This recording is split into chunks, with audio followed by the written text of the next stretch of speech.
Hi, my name is Justin Caffrey and welcome to my channel. This week's talk is a little bit different. I'm joined in conversation by a friend and colleague, Deirdre Morrison. Deirdre is a coach who specializes in neuroscience, similar work to me. We're just having a general chat, and I'm going to take a snippet out of that chat, which is focused on the neuroscience of anxiety and stress. What happens in our vagal tone, our vagus nerve, what happens in our nervous system when we're being drawn into the trauma and tragedy that we're seeing on our televisions and on our social media channels concerning the war and conflict in Ukraine. We talk about some really simple tools. This is a 10-minute chat that you can implement and manage with your time. And even if you're not feeling it right now, what's important is looking at this and thinking about how is your family, friends feeling? Just knowing that we have a capacity to manage things a little bit better. We can make a shift, makes all the difference. As before, if you're interested in taking my course, please go to remotetribe.co.uk. If you want to follow me and my exploits, you can reach me on Instagram at Justin_Caffrey. And coming soon, I'm going to be launching my website, thevagusnerve.com. Keep an eye out, check it out now and see if it's live. We're going to have a whole bunch of tools just for you to help you manage your mental state, to be sharper, more productive, and happier. So without further ado, let's just check out this conversation. Oh, lastly, please like and subscribe. It means a huge amount. Thank you. My epitaph has actually already been decided. It's going to be, I have questions. Yeah, I think well, anybody who believes that they don't is more of a problem. Yeah, I think the more we can question, the easier we start to understand. Yeah, well, again, this is very pertinent, actually, isn't it? Because things happen for people and they have reactions to things, and they don't actually associate what the reaction, necessarily the physical reaction is that they're having, with the rest of the things that are going on and how they're all connected. I mean, I know I've sort of had situations like that come up recently, but you probably have as well, have you? Yeah, absolutely. And you know, as an example, I was working with somebody this morning and was having this conversation around the understanding that, you know, how our mental state is and how our nervous system is directly correlates to how our physical body is. But at times, most people struggle to make that connection. And this lady is Polish, and she has some autoimmune issues going on. So we started a conversation where when I said, you know, how are you? What's going on? And she said, oh, well, you know, I've had some flare-ups and I've had to go to the hospital, and some of my autoimmune issues have really triggered. And, you know, I'm not really too sure why, because in terms of, you know, stuff that I'm really worried about or anxious about, that's not really going on right now. So I said, oh, okay. And we kind of moved the conversation through a couple of bits and pieces. And I said to her, and, you know, how are you feeling, you know, around what's happening in the news cycle in Ukraine, because she's Polish. And she said, well, actually not really very good, because my mom and dad are only a couple of miles away from the Ukrainian border, and they can constantly hear aircraft, they can hear military movements, refugees are flowing.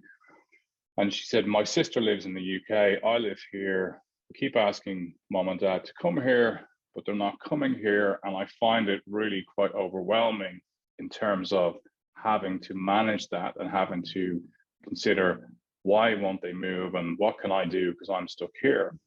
Yeah. And it was only broadening into that I said to her, can you see that looking at how your physical body was over this period of time and how your mental state is, that the two things are connected? And she immediately was like, yeah, okay, I get it. And that's really when I started to feel quite triggered. So the nervous system is shifting into that fight and flight place, and it's really overwhelming. And then we're not doing anything to give it a sense of release. It wants you to fight or flight, but yet you don't know how to do anything. So if you have an autoimmune, then it goes and flares that up.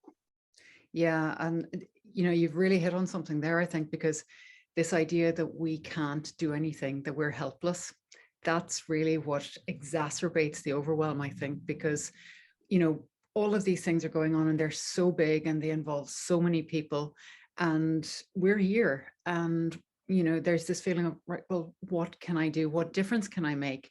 And even for those of us who don't have people who are directly caught up in this, we are already almost projecting forward, and we're thinking, right, well, how is this going to play out? If my teenage kids, are they going to still be looking at this when they're sort of coming of age? And we really predict things very quickly about what's going to happen, what we need to start being concerned about. And of course, that, as you say, we kind of get caught in this spiral of, right, the news is there, it's feeding us more bad things, and we're just slipping down and down and down. We're becoming less able to actually hold ourselves up and to be as effective as we need to be in our personal lives, our work lives, any of these other things that are going on for us. Yeah, I agree. And I think it's that whole idea of, when you're caught inside the procrastination of, procrastination and catastrophizing, those two things come together and it just becomes this perpetual loop that you get trapped inside. And I think for those of us who don't have much in terms of a means to take action, even taking simple actions like bringing some food or bringing supplies, and I know we've moved very much now to bringing like hygiene products and things that can be used by Ukrainian families to a depot, and knowing that it's going on a truck and it's leaving. That action is actually feeding your fight and flight response, because when your nervous system is trapped, it needs some action. So the movement, the action shifts you out of that procrastination. And I think that's important because, like, as you said, the news cycle preys on our negative bias, where we're pre-wired to seek danger at all times. And then we see the news and it exasperates the danger. So we end up seeking more news. And I know from several clients that I've spoken to, when they're caught in the cycle of constant news channels, then they're kind of on Twitter looking for more news on Twitter, which again is completely unfiltered. And what you can see on Twitter right now in a war zone is absolutely catastrophic and incredibly traumatic. So we have to kind of catch ourselves, don't we? Yeah, and I get it even goes back, I suppose, to the networks in the brain, and the default mode network and the task positive network. And because they can't both run at the same time, if you're in default, you've got the rumination and the worry and all of those things because you're sort of in your own head.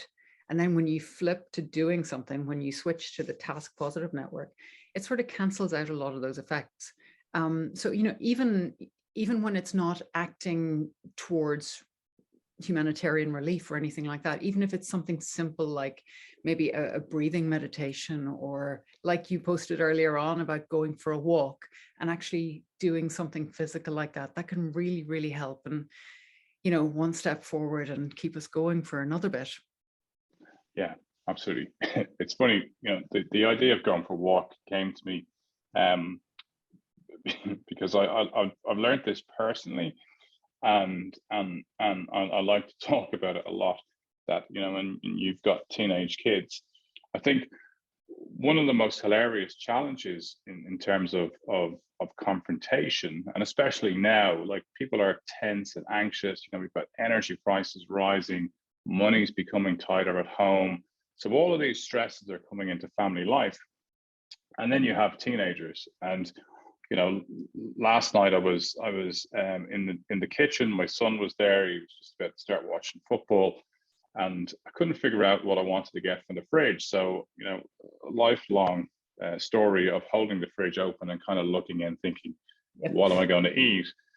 But almost in a daze. And he pipes up with, you do realize that there's an energy crisis going on at the moment, and environmentally you're damaging the earth by leaving the fridge open. So you need to decide and close the door. And so he's yabbering on at me. So I can hear this, and it starts to trigger me to want to respond to him. and you know, when you look into the development of teenagers, they haven't developed their prefrontal cortex properly, so they can fire off at you 1 minute and be happy smiling the next. So noticing that, I thought, okay, just close the door of the fridge, and I'm going to walk out of the house, and I'm just going to walk around the block, and I'm going to be outside for like 7 or 8 minutes, and then I'll come back. So I went out, walked around the block, came back into the kitchen, and then he's like, oh, wow, you missed the most amazing thing. You know, they nearly scored a goal, and let me replay it back to you, and da da da. And we keep holding on to these things because we're adults, but teenagers let go of it straight away. And I think that idea of moving that energy, if it's a walk, is so powerful. And, you know, as people, I guess, who didn't grow up thinking constantly about the environment, in a way, we need to just be grateful to them for being our conscience about leaving the lights 100%. on or running the water or doing any of these things. What would we do without them? Absolutely, but it doesn't take away the fact that, you know, your teenagers are very good at just getting that figure in, pushing that little button. Yeah, they're experts at it. That could be their superpower. I suppose, yeah, and that's the thing. Once we identify our own buttons, we know how to maybe diffuse them a little bit better.